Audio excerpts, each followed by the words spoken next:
Herkese merhabalar. Bugün mutfağımdan ev yapımı baklava tarifi hazırladım.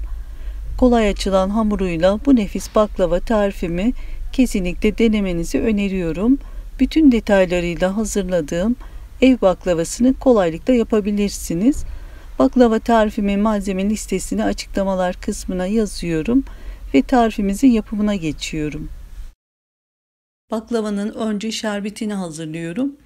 Derin bir tencerenin içerisine 3,5 su bardağı toz şekeri alıyorum. Kullandığım bardak ölçüsü 200 mililitredir.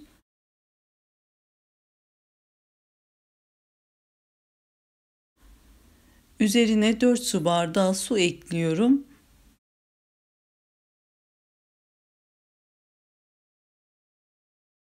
Sonra içerisine ince bir dilim limon ekliyorum. Şeker eriyene kadar karıştıralım. Ardından ocağın üzerine alıp kaynamaya başladıktan sonra bir 15 dakika orta gözde, orta ateşte kaynatıp ocaktan alıp ılıması için bir kenarda bekletiyoruz. Şerbet bekledikçe kıvam alır. Şerbetin kıvamı ne çok koyu ne de çok sıvı olacak ve gördüğünüz gibi bu kıvamda olacak ve şerbetimiz hazır. Üzerinin yağını hazırlıyorum. Uygun bir tavanın içerisine 200 gram tuzsuz tereyağını alıyorum. Tereyağı sevmiyorsanız bunun yerine margarin de kullanabilirsiniz. Tereyağı yakmadan eritiyoruz. Daha sonra ocaktan alıp üzerinde oluşan köpüklerini alıyoruz. Baklavanın yüzeyinin parlak olması için de yarım çay bardağı sıvı yağ ekliyorum ve ılıması için bir kenarda bekletiyoruz. Baklavamızın yağı hazır. Baklavanın hamuru için yoğurma kabına 1 çay bardağı su, çay bardak ölçüsü 125 mililitrelik klasik çay bardağıdır. Yarım çay bardağı sıvı yağ, yarım çay bardağı yoğurt, bir tane yumurta, bir tatlı kaşığı limon suyu veya sirke, ben limon suyu kullandım. Yarım çay kaşığı kabartma tozu, bir fiske tuz atıp çırpma teliyle karıştırıyorum. Sonra yumuşamış bir yemek kaşığı tuzsuz tereyağı ekliyorum. Daha sonra elimle yağı biraz dağıtıyorum. Üzerine 3,5 su bardağı unu birkaç aşamada yavaş yavaş ekliyorum. Bir taraftan hamuru elimle karıştırıp toparlıyorum.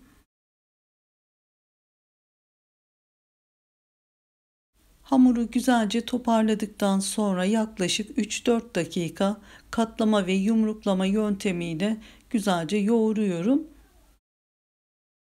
Kaliteli baklava için hamurun güzel yoğrulması önemli. Hamurun kıvamı yumuşak ve parlak, esnek bir hamur olmalı. Ve gördüğünüz gibi bu yumuşaklıkta hamuru yoğurdum. Sonra üzerini bir streçle kapatıyorum. 1-2 saat dinlendiriyorum. Vaktiniz varsa akşamdan yoğurun, sabah baklavanızı yapabilirsiniz. Hamur dinlenirse yufkanızı hem kolay açarsınız hem de daha ince açabilirsiniz. Dinlenen hamuru tezgahın üzerine aldım. Yağlı hamur olduğu için yapışma olmuyor. İsterseniz az miktarda un kullanabilirsiniz. Hamuru önce küçük parçalara böldüm. Daha sonra göz kararı eşit ceviz büyüklüğünde 12 tane beze yaptım. Bu hazırladığım hamuru küçük 2 tepsi olarak yapacağım. Siz isterseniz bir tepsi yapabilirsiniz.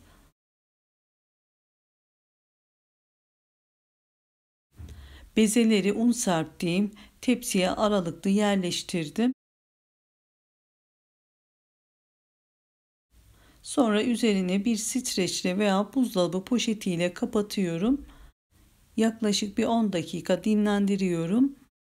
Daha sonra bezelerin hepsini bol nişastayla fincan tabağı büyüklüğünde açtım ve tezgahın üzerinde hepsini biriktirdim. Tezgah üzerindeki açtığım nişastalı hamurumuzu tepsinin içerisine buzdolabı poşeti serdim ve açtıklarımdan üzerine yerleştirdim. Tekrar üzerine poşetle kapatıyorum. Bu şekilde sırasıyla yerleştirdim.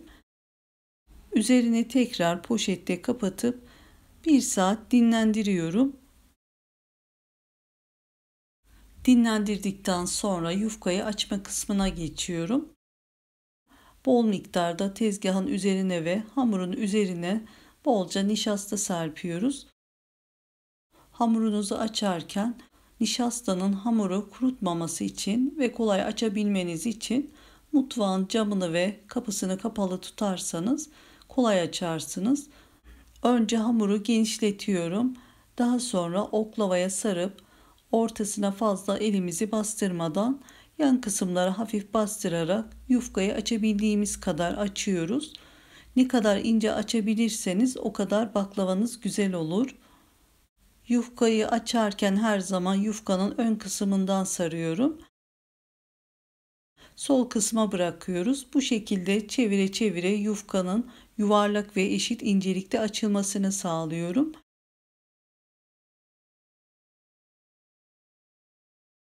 ...60 santim oklavamın büyüklüğünde yufkamızı açabildiğim kadar açtım ve bu inceliğe getirdim.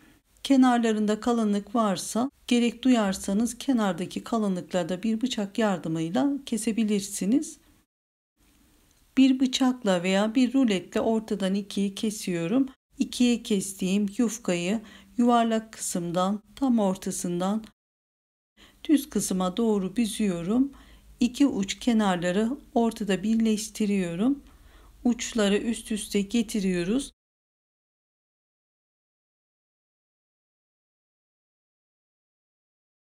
Uç kısma ceviz yerleştiriyorum. Arzu ederseniz bunun yerine fındık, Antep fıstığı da yerleştirebilirsiniz.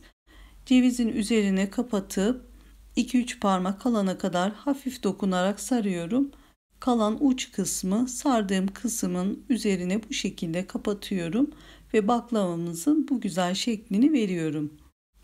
Bezelerin 9 tanesini ikiye kesip bu şeklini verdim. 32 santim çapında yuvarlak borcam tepsiye yerleştiriyorum.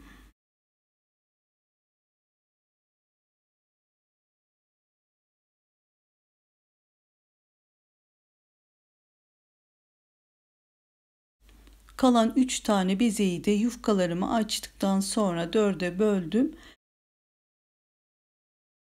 Şeklini verdim. 20'ye 25 santim olan borcama dizdim. Ve ikinci tepsi baklavamız da hazır. 2 tepsi baklavamız hazır. Şimdi üzerine yağını dökme aşamasına geçiyoruz. Erittiğimiz ılık yağ bir fırçayla dilimlerin her tarafına gelecek şekilde bastırmadan sürüyorum. Kalan yağı da üzerine gezdiriyorum.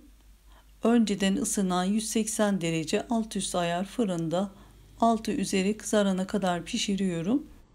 Kızardıktan sonra fırının ayarını 160'a getiriyorum. İçini çekerek pişmesi için daha sonra içini çekip güzelce pişen ev baklavamızı fırından çıkarıyorum. İlk sıcağı geçince baklava sıcak, şerbeti ılık olacak şekilde şerbetine veriyoruz. Kepçe ile gezdirerek üzerine döküyorum. Yarım gün veya bir gün şerbetini güzel çekmesi için bekletiyoruz. Bekleyen, şerbetini güzel çeken baklavamız yemek için servise hazır.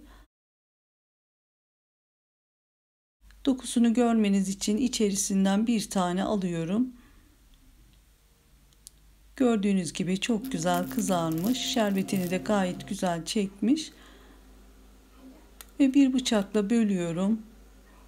Çıtır sesini duyuyorsunuz. Kesinlikle sizlerin de bu güzel baklava tarifini denemenizi tavsiye ediyorum. Deneyecek olanlara da şimdiden kolaylıklar diliyorum. Videomu buraya kadar izlediyseniz, beğendiyseniz beğeni ve yorumlarınızı bekliyorum. Henüz kanalıma abone değilseniz abone olarak bana destek verebilirsiniz.